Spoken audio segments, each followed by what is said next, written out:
BRS మాజీ MLA Balka Suman పై పోలీసులు case నమోదు చేశారు. కాంగ్రెస్ నేతలు ఇచ్చినటువంటి ఫిర్యాదు మేరకు పోలీసులు పలు సెక్షన్ల కింద కేసులు నమోదు చేశారు. అసభ్య పదజాలం వాడటంతో పాటు బెదిరింపులకు దిగడంతో పలు సెక్షన్ల కింద కేసు నమోదు చేశారు. ఇక 2 రోజుల క్రితం ముఖ్యమంత్రి రేవంత్ రెడ్డిపై బాల్క సుమన్ అనుచిత వ్యాఖ్యలు చేశారు. కేసీఆర్ పై రేవంత్ రెడ్డి చేసిన వ్యాఖ్యలను తప్పుపడుతూ సుమన్ చెప్పు చూపిస్తూ తీవ్ర విమర్శలు చేశారు.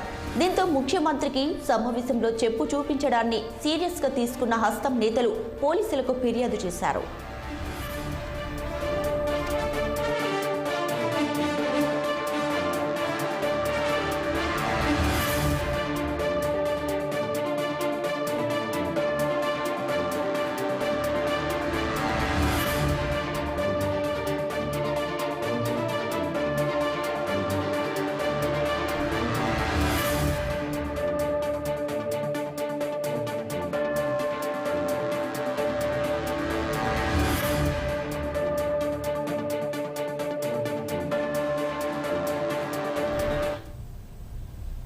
మంచిర్యాల పిఎస్ లో బాల్క సుమన్ పై అయితే పోలీసులు కేసు నమోదు చేశారు. దీనికి సంబంధించి పూర్తి డీటెయిల్స్ ను మా ప్రతినిధి అరుణ్ అందిస్తారు. అరుణ్,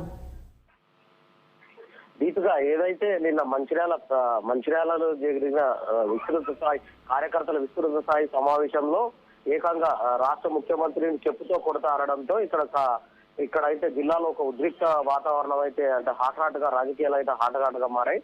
దాన్ని బేస్ చేసుకొని నిన్న కొంత కాంగ్రెస్ శ్రేణులు అయితే సుమన్ దిష్టి బొమ్మ దగ్ధం చేశారు. అనంతరం బీఆర్ఎస్ పార్టీ జిల్లా అధ్యక్షుడు మాజీ ఎమ్మెల్యే బాల్క సుమన్ పై ఏదైతే మంచిర్యాల పోలీస్ స్టేషన్ లో ఫిర్యాదు చేయడం జరిగింది. అనంతరం అక్కడ మంచిర్యాల SHOకు ఫిర్యాదు అందిన వెంటనే మంచిర్యాలలో కేసు నమోదు చేయడం జరిగింది. మంచిర్యాల PS లో సెక్షన్ 294B 506 సెక్షన్ల కింద పోలీసులు అయితే FIR నమోదు చేశారు. ఆ వీడియో ఎవిడెన్స్ గా చూసి ఆ FIR నమోదు చేసినట్టు మనకున్న సమాచారం. Deepika, thank you Arun.